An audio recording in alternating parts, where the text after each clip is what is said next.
too generous. Now I've learned to never help you out, 'cause I'm done cleaning up your mess. Found myself in my regrets. I've become a little stronger now, a little stronger now.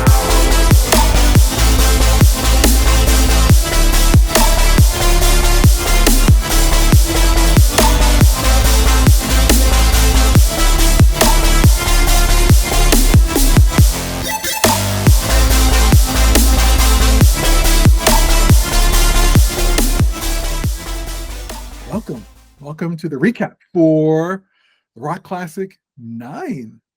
9. 9. Yeah, right. Welcome back, Tyler.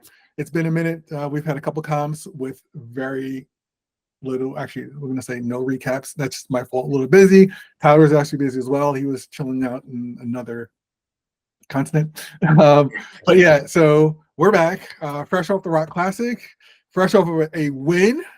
W for my man Tyler. Nice sandbag W for the culture, for the people. Yeah, for the people. He's been hanging around Sunny for too long. He came through with the first place in male advance. Congratulations, good climbing. Thank you. I wish I could have been somewhere in the rankings on there, but just wasn't the environment for me. And we're going to get into that a little bit. All right, so let's get into it. Tyler, what do you got? Get into it. Yeah, I'm gonna run through the format. So I mean, I love the Rock Club. I was in finals last year. If me being in advance this year makes me a sandbagger out of 5th category, that's my yeah, they did youth session in the morning, 14 and under. I love that comps are doing a separate youth session these days. At the movement gyms, we do it at Valhalla, at LIC, at Harlem, Gowanus, Callow Hill. We do those and they're great, especially for kids who are doing like their first ever competition, kids that don't know USA climbing. 2 kids from the Valhalla like development team programs. One of them is like half on our comp team. Both of them did their first ever bouldering comp and loved it and had a really great experience. And I think that's so awesome. I hope that every gym does that. But you guys do yours the day before. We do ours the night before. And I don't think that every gym needs to do that. In fact, like it's hard to get signups on a Friday night. Absolutely. But I do think that one of the drawbacks of the Rock Club formatting it that way is that everybody was in the second session, which ties in nicely. Rock Club isn't the biggest gym, nor is Valhalla. Like small gyms can host comps, and they talked about this as well. They acknowledged it. It's a little crowded, long lines. There were a couple of factors that created that. Number one is they only used so much of the gym. In these years, they've used some of their rope walls. They set all of the finals boulders or half of the finals boulders on rope walls, which is awesome. Love that they used new space. They had new pads. They talked about it. They're going to use that space next year. They're going to strip the finals boulders and put climbs up on there. It's just necessary if you're going to have a flow of the comp day and have people able to try problems. For in advance, 3 of our boulders were in one section. So you have all, and they were also shared with the women's advanced category. Everybody was in that one corner for a long time. And open was in there as well. 2 open boulders there.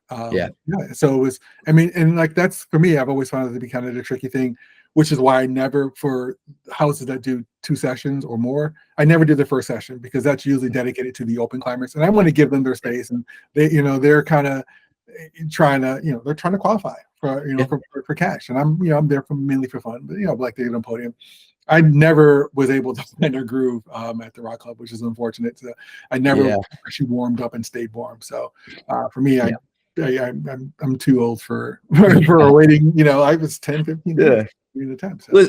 And I like to think I've got a cool enough head. Like, of course, it's frustrating waiting online. I kept seeing my team kids being frustrated, and that helped me stay relaxed.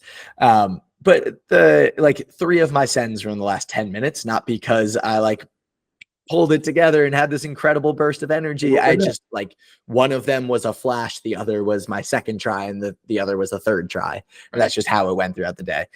and they know it. They're making improvements, and that's the sign of good management. Shout out Jordan, shout out Daniel, shout out Ashley, shout out Jenny. I mean, they've got an incredible crew over there. So, yeah. Yeah. So what I would love to see them do next year is obviously use the space more filled out, but I would also love to see the morning session be youth and open, because I don't think that there's enough kids that are signing up that it would detract from the open competitors. I think it would be really cool for the kids to see those open competitors. I think they're on very separate terrain a lot of the time. Maybe the open competitors would be a bit frustrated with it being like children and them, but it would also give them a lot more time to recover between the open round and the finals round. Well, let's be honest though, the open competitors are children. Well, it's crazy. I feel so old. I'm 27, not that old. It's a bummer, but they're children as well. But the climbing ended at 4. ISO opened at 4:40. And that's a 40-minute transition between a 3-hour round and finals, and that's just not enough time. That's how the years ago, open competitors could compete in either session, and some of them would choose to be in the second one so that they could know what everybody in the morning did and like strategize to do as little as possible to have more energy. That doesn't happen anymore. The competition is too stiff, but also it's a rule now that open competitors have to be in the morning. And I think that's a great rule. If there's separate sections, though, there's only a single. If there are separate sessions, so I would love for the Rock Club to do that as well next year. But I thought that the setting was on point. I thought that there was a really great variety of styles set. My personal preference of having some more powerful boulders felt like it scratched an itch for me, and it showed on the podium. And I've got bigger questions about the style of setting that gets rewarded at competitions, and if setters are like taking that into account. To go back to LIC, there were like 2 climbs in the 30s out of the 40 boulders that were on the steeper section, and I had them on my scorecard and placed I think 10th or 11th, and people who were higher in the rankings than me couldn't do those boulders. And it comes down to like diversified rewards, and I think that's something that the Rock Club did really well. Yeah, no, they were very well balanced. I mean, I was excited to get on these climbs, and I just really couldn't get. We're going back at some point this week because the kids have off the week, so I'm going to go back and we're going to do a proper session. And because I was really stoked, and I was just like, I need to come back and get those. It was, and very well balanced, and they set some really mean slabs. I really do love their slabs, and me too. I like slabs. So. Their slab to me feels very outdoorsy slab, not compy slab. And and I really like that, because I have this thing in my head that I'm bad at slab, and I'm not. I struggle with competition, coordination, stand on slopers. When you let me stand on actual foot chips, I'm fine. I thought really, really great setting round, really great finals boulders as well. I don't know if you're done talking about the qualifiers, but I want to talk about I'm done talking about the finals. The finals I thought was incredible. 7 men, 6 women. Same thing that happened at Valhalla. And should we just run through the names of the finalists? we prepped before to see him written down. So go for it. Yeah. So Sam Learner Dreamer, Eli. I mean, these are all names you've heard before. I'm not throwing out the lot. Colin, Danny, Justin Kim is a name that we haven't seen too often. And then the man, the myth, the legend came out of retirement for the Rock Classic, Augie G, which was really crazy to see. Very surprising to see that happen. And actually just a little bit of insight behind where Augie's been the entire season. Just like a lot of these kids, he's kind of burnt out when it comes to comps. And so he took a break. And he's been setting at Method. So all those crazy stuff that you've been seeing going on at Method, he's been a part of that, and he just wanted to take a break from comp climbing. And he said he's going to see how this goes. Hopefully he'll be at Underground, which is the next. Method is the next one, and then my guess is that he's setting for it. But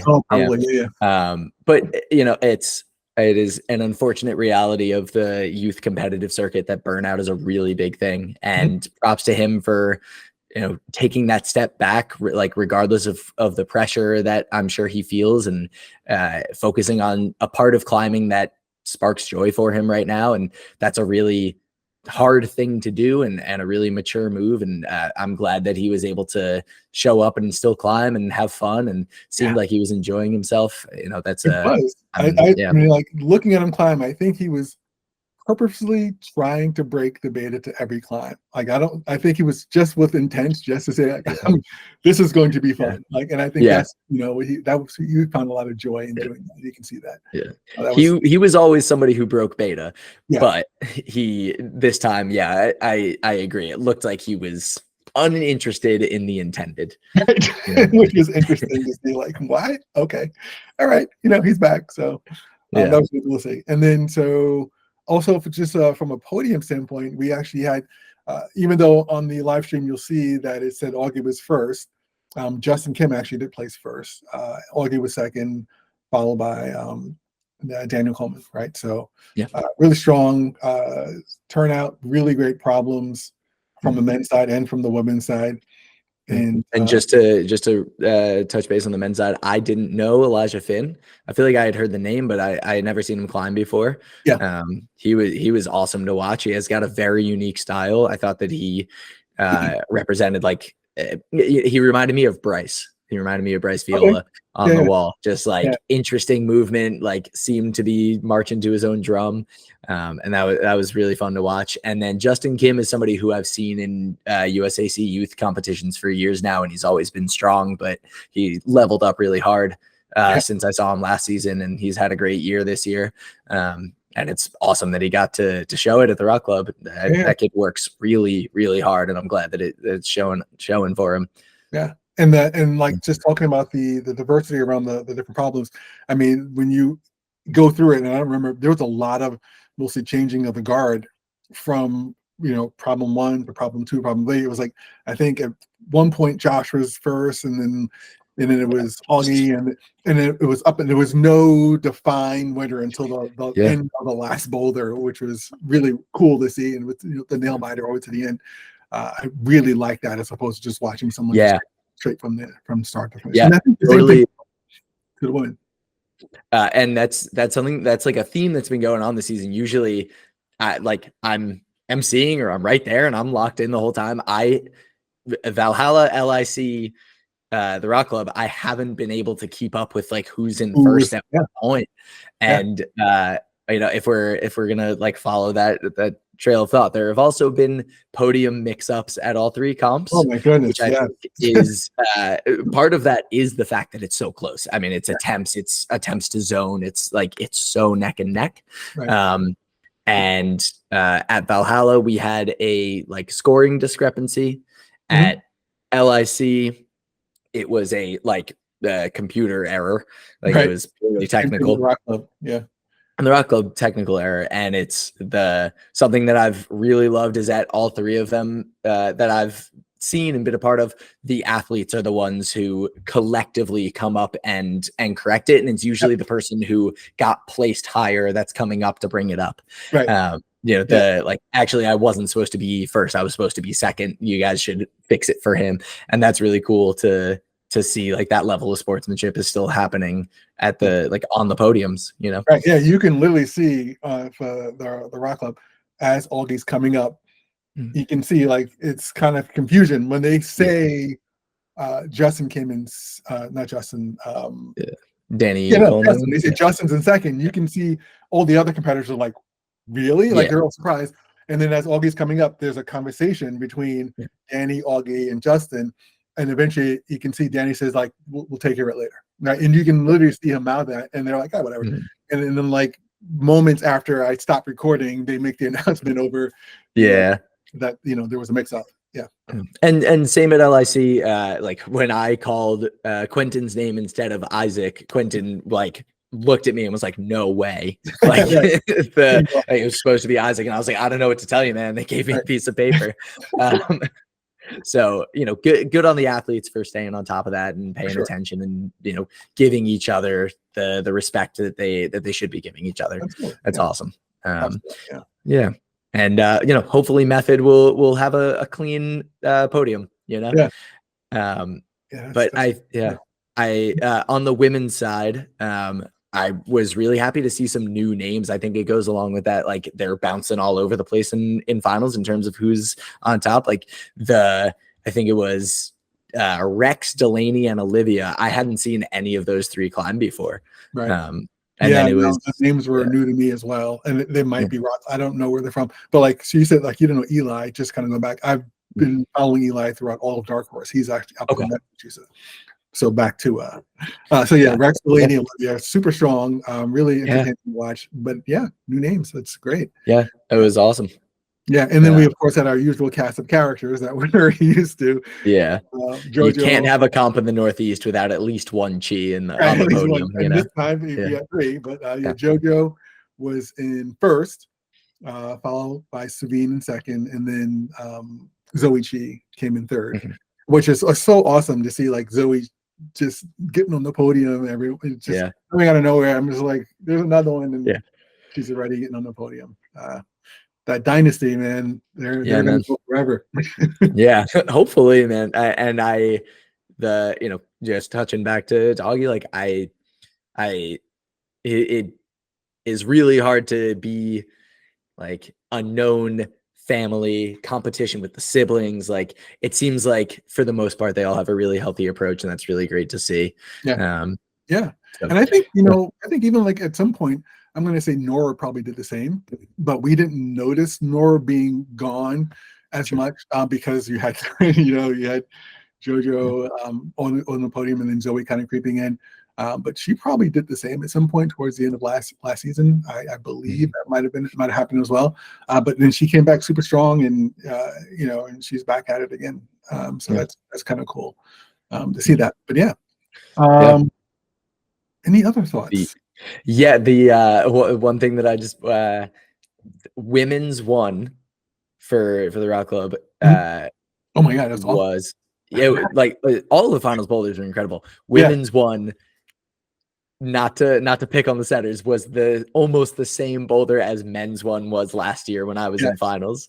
So I just like seeing that like recycle of movement and like it being the appropriate level of difficulty. The last year there were 7 men in open, and let's be honest, if I'm making finals, the level of competition is pretty low because most of the people were at Dark Horse, and you had a younger Sam Lerner Dreamer, you had a younger Colin Squire, you had Demetrios, me, one of the guys that works there, his name is slipping my mind, I'm just reliving my glory days. I really liked the women's boulders. I thought it was cool seeing like a repeat. And man, shout out to Ethan, the current like a big name in setting.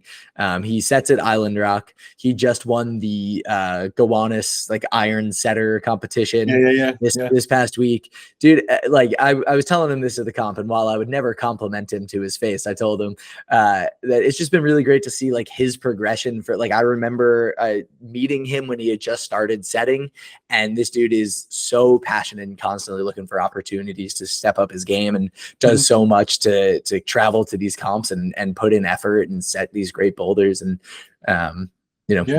it's just really cool to see, and I hope to see his name on setting rosters coming up. He classifies his work as art, which is kind of cool to see that. And I'll throw his Insta tag so you can see all about in the description along with everything else. But right next to that subscribe button. Oh yeah, right next to that subscribe. Well, below the subscribe button. A little below the subscribe button. But if you find the subscribe button, click it, and then find his Instagram, and then click the follow button on his page. There you go. Yeah, for sure. Yeah, and speaking of subscribing, thank you all. We broke 1,000 subscribers. It was kind of insane. 1,000 and beyond. Like we have more subscribers in the last month than we've had since the channel has been open for the last, I'm going to say 4 or 5 years. So you like what we're doing. I like that you like what we're doing. We're going to keep doing it. So that's really cool. So thank you all out there, and just continue. If you're watching this and you're saying, "Oh, every subscriber helps," so keep subscribing, keep watching, thumbs up. And that was actually, and funny enough, the Rock Club, even though we didn't have the most viewers for the live stream, it actually had the most audience engagement, which was really cool to see. A lot of people were engaged, which was really cool. I actually spied Nora Chi in the chat. Oh, sick. Yeah, amongst other names, but yeah, I was like, where's she? Yeah, but so thank you for that. Engagement also helps, and it really helps with the numbers and visibility and all that good stuff. So yeah, keep it going. Yeah, please. I'll be at Method in a couple weeks. And then nice. Good. And then we've got Harlem after that. Yes, we have Harlem, and actually have a special treat. The follow Harlem, not for Harlem, but we have something that works here with the Harlem setting team, which is I think is really cool. So keep an eye out for that. And then after Harlem, we then close out the movement Northeast with Gowanus, Sleeping Giant. Sleeping Giant. I was like, what is the name? I can never think of Sleeping Giant. Yes, with Gowanus. And then we're good with our live streams. So as of right now. For now, we'll have some more, but like that closes out our official comp season, which is exciting. But of course, we'll have some other stuff coming in the pipe as well. I've got some ideas for the next thing that happening in Valhalla. We'll talk about it. Yeah. We'll catch you. Stay tuned. See what's cooking. All right, cool. Awesome. I think that's it. Yeah, pleasure as always. Send me up for coaching. That's you got to do that. So Tyler's gonna give me more. We're gonna get you fit for Gowanus. That'll be our the goal is to get into Gowanus and crush it and kick Tyler off the pole. Better at each of the next 3. That's our goal. All right, sounds good. All righty. All right, peeps. Thanks for tuning in. Thank you, Tyler. See you next time.